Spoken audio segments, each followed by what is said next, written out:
I didn't plan to fall in love with a man who lived inside my phone screen. It just happened. Slowly, softly, like a song you don't realize is your favorite until it's over. I found his channel on a lonely Sunday evening. The video was titled, "Some Goodbyes Last Forever."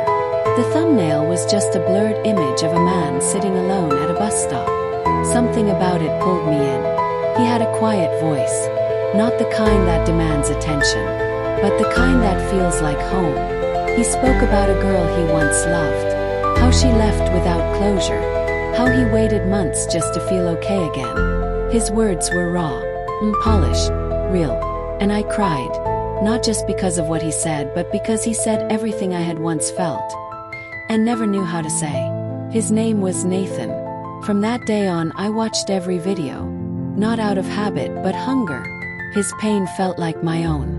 His stories were the only thing that made me feel seen. I left comments, little ones at first, just hearts, then full sentences, then paragraphs. He never replied, and yet kept writing, like I was whispering into the wind, hoping one day he'd turn around. Months passed. His channel grew. More followers, more likes, more emotional stories. I told myself I wasn't obsessed. But when he posted a video called "Letters I Never Sent" and read a letter about missing someone's laugh, I knew he had me. Not as a fan, but as someone who had quietly fallen in love. I didn't know what he looked like beyond soft shadows and occasional half-smiles. I didn't care. I was in love with the way he felt. Then one day he posted nothing. A week passed. Silence. I waited every night at 9 p.m., the time he usually uploaded. Then finally he came back. The video was titled, "I Lost Someone." He didn't cry, but his eyes were red. "My mom passed away last week," he said. "She was the one who told me to start this channel, to turn pain into something useful." He paused. "She used to read the comments, every single one, even the long ones, especially yours, M. That was my username. I don't know who you are," he said, "but thank you. You helped her sleep. And now, you're helping me too." Covered my mouth. I didn't know I was shaking until my fingers slipped off the phone.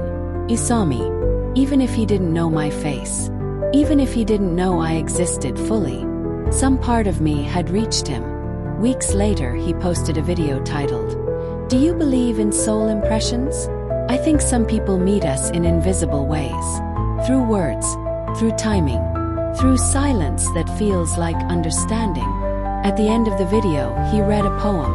The final line was, "I loved someone who lived inside my comment section." That was the last video he ever posted. The channel remains. The stories remain. But he never uploaded again. And me. I still visit the page sometimes. Not to wait for a reply, but to remember that even silent love can be real. Some people fall in love in cafes, in libraries, in airports. I fell in love between a thumbnail and a comment box. And even if he never truly knew me, I knew myself better because of him. Have you ever loved someone who didn't know you loved them? Someone you never met, but who changed you completely? Backhand index pointing down. Share your story in the comments. Let's heal together. Like, share and subscribe.